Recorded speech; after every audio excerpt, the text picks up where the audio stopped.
afternoon, ladies and gentlemen, and travelers all over the world. It is a great honor to speak in front of you today. My name is Gwangbok-dong, and I stand here today with a mission to restore the freedom and human rights of the people and uphold justice. I'm here because I believe it is imperative to prevent election fraud and recover the people's fundamental rights vote, thereby realizing true liberal democracy. Do you know that the election fraud shifted 57 seats from the People Power Party to the Democratic Party in 2024, 22nd general election? Do you remember the 21st National Assembly election held on April 15, 2020? I will never forget that day. I was watching the vote count live on television from home. The exit poll at the time predicted 178 seats for the Democratic Party and 130 for the People Power Party. Even before the election, a few Democratic Party members mentioned they would secure 178 or even 180 seats. In the end, the result was exactly 175 seats for the Democratic Party and 108 for the People Power Party. Before election, opinion poll showed that the People Power Party and Democratic Party was neck and neck. Something told. How could they have predicted the results so precisely using just exit poll and early voting trend? Sure enough, starting the very next day, YouTube was flooded with allegations of election fraud. I came across Gwangbok-dong TV. I couldn't suppress my outrage. What caught my attention first was why the People Power Party candidates had mostly won in same-day voting, but People Power Party candidates overwhelmingly won the early vote, keeping the final result in their favor. Day after day, videos showing circumstantial evidence and claims of fraud were uploaded. Former lawmaker Min presented numerous pieces of evidence, and Gwangbok-dong TV partially criticized the result, particularly pointing out that in Seoul, Incheon, and Gyeonggi regions, the early vote ratios were exactly same, 64 to 36 in favor of the Democratic Party across the board. That was statistically implausible. I couldn't sleep for weeks due to my frustration. I joined protests in Busan, Seoul, shouting together with fellow citizens against the election fraud, firmly believing this wrong must be corrected. Just 2 months or so ago, on June 3rd, we had the 21st presidential election, and again, election fraud occurred. In same-day voting, candidates Kim Moon-soo received 53% of the vote, while Lee Jae-myung got 38%, with him leading by 2.9 million votes. But in early voting, the numbers flipped dramatically.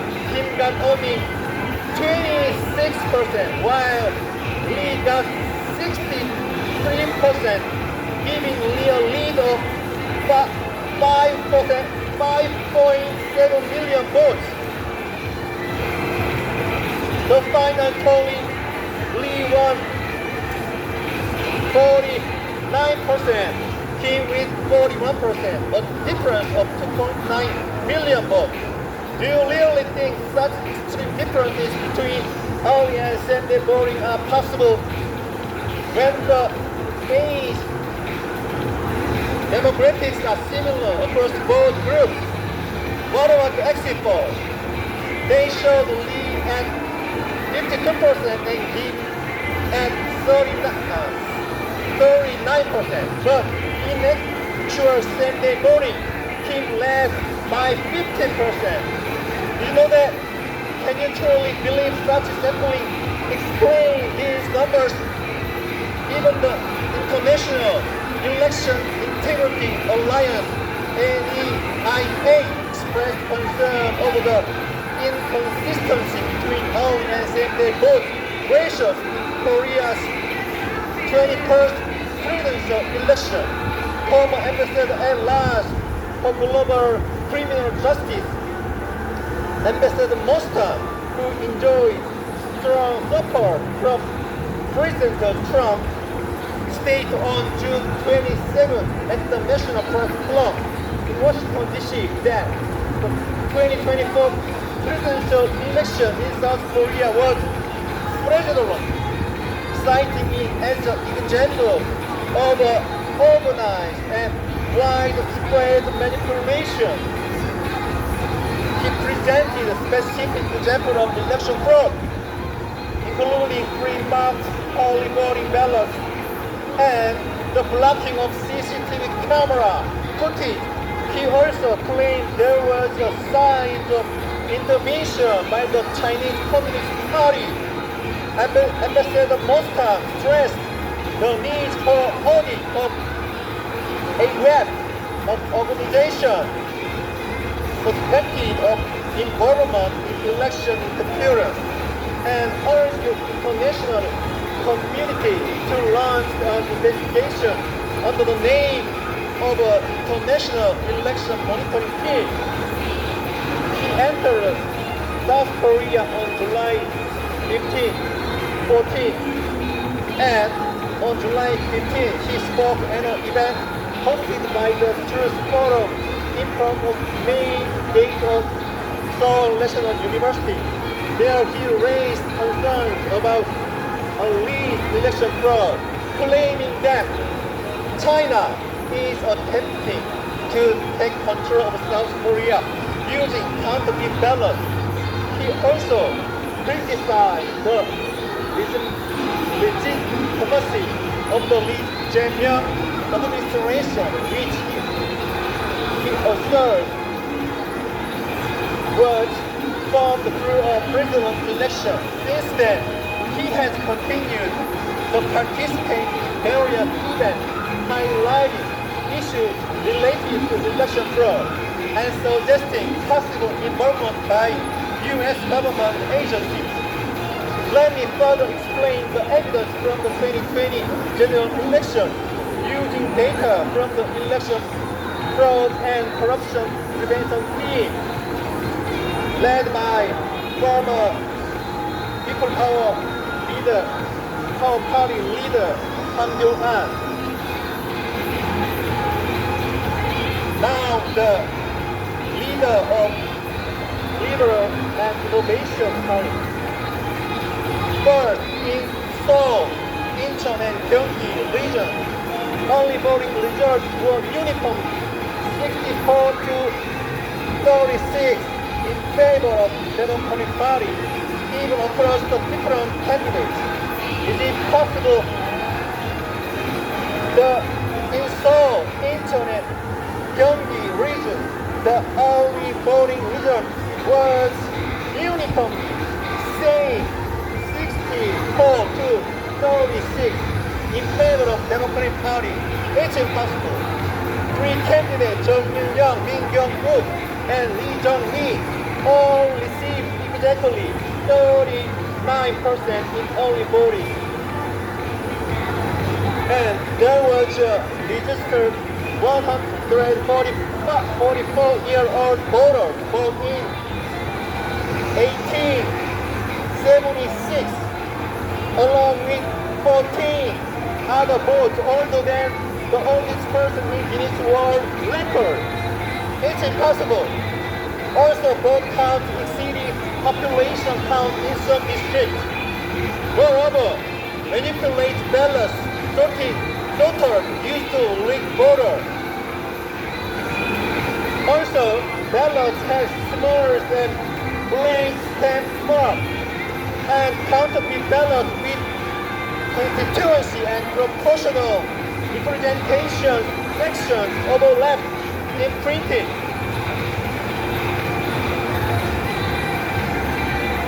And ink smeared ballot, fake ballot, and appointed ballot so-called memory lipon shape. It's ridiculous. Ballots glued together, ballots with signs of memory, ballots with asymmetrical margin, ballots with paper trimming still attached, ballots with missing stamp, and identical printing errors on ballots from outside the voting district. Also, impossible shape in the marked stamps, and ballots mysteriously travel long distance. Also, election officials with suspicious surname. Their surname was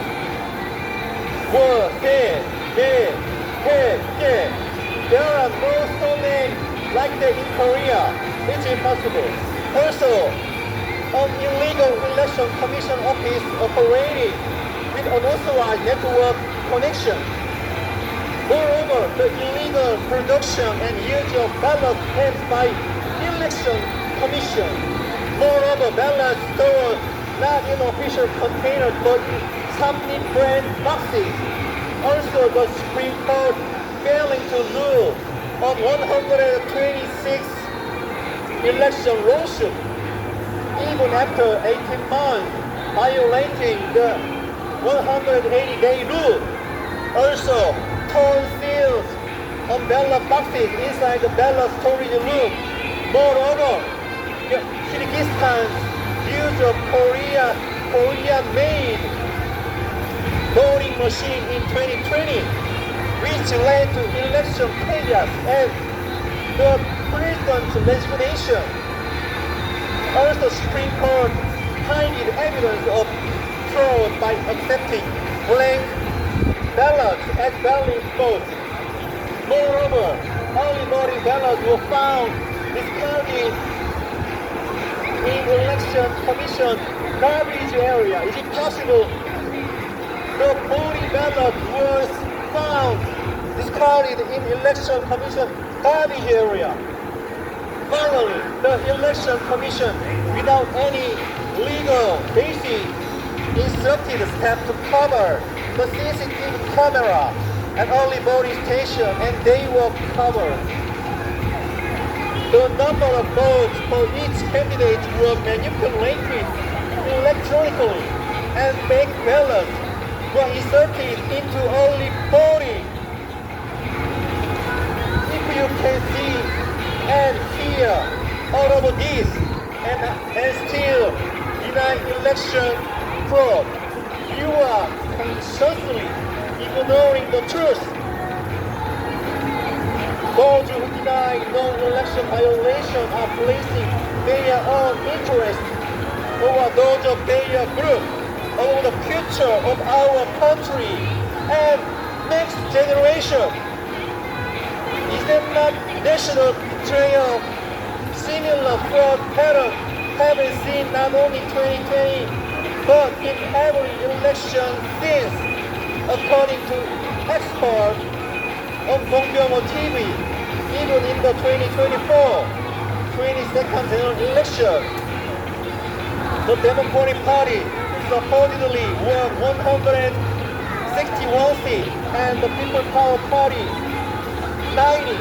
However, election fraud allegedly shifted 57 seats from the People's Power Party to the Democratic Party. If there had been no election fraud, the Democratic Party would have won just 104 constituency seats and People's Power Party 147, according to the proportional representation seats. The Democratic Party should have had only 116 seats, and People Power Party 168. But due to election fraud, the Democratic Party ended with 175 seats and the People Power Party only 108. This was also exposed in detail in the recently released documentary movie in producer Lee Young-dong, Election Fraud, A Work of God. Since 2020, I have witnessed fraudulent activities in every section, and despite the desperate efforts of patriotic citizens and dedicated individuals trying to stop it, the National Assembly and the media have remained completely undiscussed. It made me feel furious and helpless. Even President Yoon Suk-yeol, when martial law was considered, cited election fraud suspicion as a major reason. Yet, instead of investigating or launching a special probe, they simply impeached him. This sends a clear message. If you touch election fraud, even a president can be taken down. Even a president can be taken down if you touch election fraud. My fellowship, the fact I have presented to you today are undeniable. This is election fraud, blatant and real. How can you remain silent while our citizens' fundamental rights are being stolen? The reason our politics are in such a disarray is because members of the National Assembly are no longer truly elected by the will of the people. That's why they are not afraid of your voices. Why? Because they can make themselves members of the assembly without you. All they need is to put on a show in the media, pretending to care about the people. Will you continue watch this happen from the sideline? We must fully uncover the truth behind election fraud, correct what's wrong, punish those responsible, and dismantle the election fraud, replacing it with a new transparent system. Let us join hands. Let us create change together. Venezuela, under the 14-year-old rule of Hugo Chavez and the subsequent 12 years of his successor, Nicolas Maduro, has experienced a total 26 years of long-term authoritarian rule marked by excessive populist policies. As a result, the country was the oasis in Latin America during the 1970s, has suffered severe economic collapse, including hyperinflation and national bankruptcy. We must ensure that the next generation lives in a free and democratic nation, not in a totalitarian or communist state. Together, we can make it happen. Together, we can make it happen. Thank you for your attention.